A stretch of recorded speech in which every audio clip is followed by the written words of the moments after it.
అర్ధరాత్రి ఇంట్లో ఒంటరిగా ఉన్న ఒక స్త్రీ భయపడి భగవంతుని ప్రార్థిస్తే ఏం జరిగిందో తెలుసా?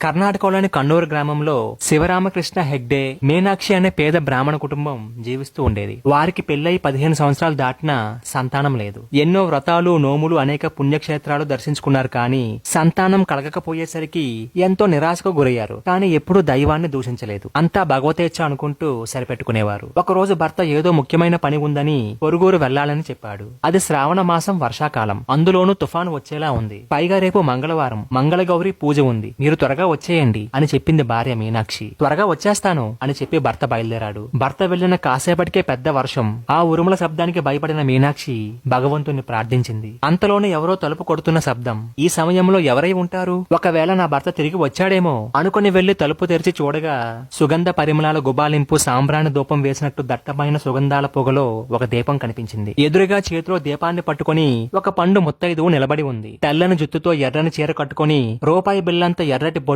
నుదుటిన పెట్టుకుని, కనకాంబరాల పూలు పెట్టుకుని, ముఖమంతా పసుపు రాసిన ఛాయ్తో కలగా నిలబడి ఉంది. ఎవరమ్మా నువ్వు అని అడిగింది మీనాక్షి. నేను మీకు దూరపు బంధువుని అవుతాను. నీ భర్తకు నేను బాగా తెలుసు. మాది మంగళూరు అని చెప్పిందా పెద్దావిడ. ఇంట్లోకి రామ్మా అని పిలిచి కూర్చోబెట్టి, నేను మిమ్మల్ని ఎప్పుడు చూడలేదమ్మా.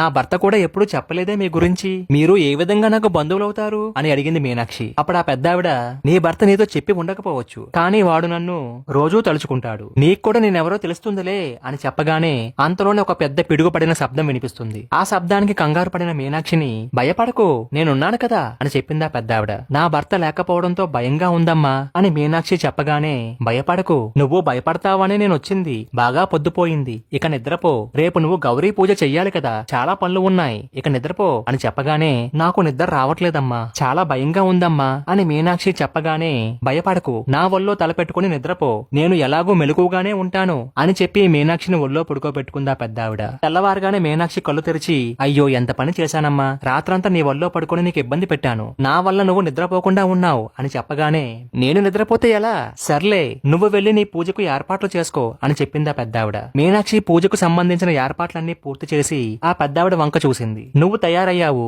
నన్ను తయారు చేయవా అని అడిగిందా పెద్దావిడ. ఈ రోజు మంగళవారం. ఈ పెద్దావిడనే మంగళ గౌరీగా భావించి నలుగు పెట్టి స్నానం చేయించి తన కోసం కొనుక్కున్న కొత్త చీరను పెద్దావిడికిచ్చింది. ఆ పెద్దావిడ కొత్త చీర కట్టుకుని పూజలో కూర్చొని, పూజ పూర్తయ్యాక వాయినం పుచ్చుకుని భోజనం చేసి తాంబూలం వేసుకుని బయలుదేరిందా పెద్దావిడ. కాసేపటికి భర్త శివరామకృష్ణ రాగానే జరిగిందంతా మీనాక్షి భర్తకు చెప్పింది. ఆ భర్త ఒక్కసారిగా ఆశ్చర్యపడి, మనకి బంధువులు మంగళూరులో ఎవరూ లేరు, మరి వచ్చింది ఎవరై ఉంటారబ్బా అని ఆలోచిస్తూ ఉండగా అప్పుడు గుర్తొచ్చింది, మన ఇంటికి వచ్చింది ఎవరో కాదు, సాక్షాత్తు ఆ మంగళాదేవియే. మా పూర్వీకులు మంగళాదేవి భక్తులు, ఆవిడే మన ఇంటికి వచ్చిందని చెప్పగానే మీనాక్షి ఒక్కసారిగా ఆనంద బాష్పాలు రాలుస్తూ, మనం వెంటనే మంగళాదేవి ఆలయానికి వెళ్ళాలి అని ఇద్దరూ బయలుదేరారు. మంగళూరు వెళ్లి ఆలయంలో అమ్మవారిని దర్శించుకోగానే మీనాక్షి ఒక్కసారిగా ఆశ్చర్యపోయింది. తను ఆ పెద్దావిడికిచ్చిన చీరే అమ్మవారి విగ్రహానికి కట్టి ఉంది. దీంతో ఆ ఇద్దరు భార్యాభర్తలు ఎంతో సంతోషించి ఆ రాత్రి ఆలయ ఆవరణంలోనే నిద్ర చేయగా వారికి స్వప్నంలో అమ్మవారు కనిపించి, త్వరలోనే మీకు ఒక పుత్రిక జన్మిస్తుంది, మీకు ప్రసాదంగా ఈ అరటిపండు తినండి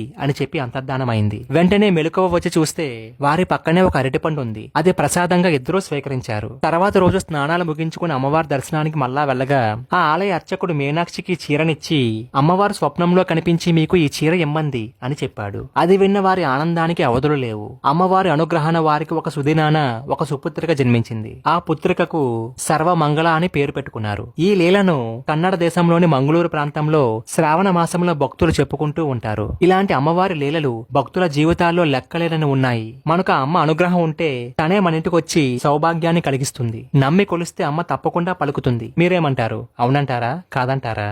ఈ వీడియో మీకు నచ్చినైతే లైక్ చేయండి, షేర్ చేయండి, కామెంట్ చేయండి. అలాగే మా ఛానల్ కూడా సబ్స్క్రైబ్ చేసుకోండి. పక్కన గంట మాత్రం కొత్త మర్చిపోకండి.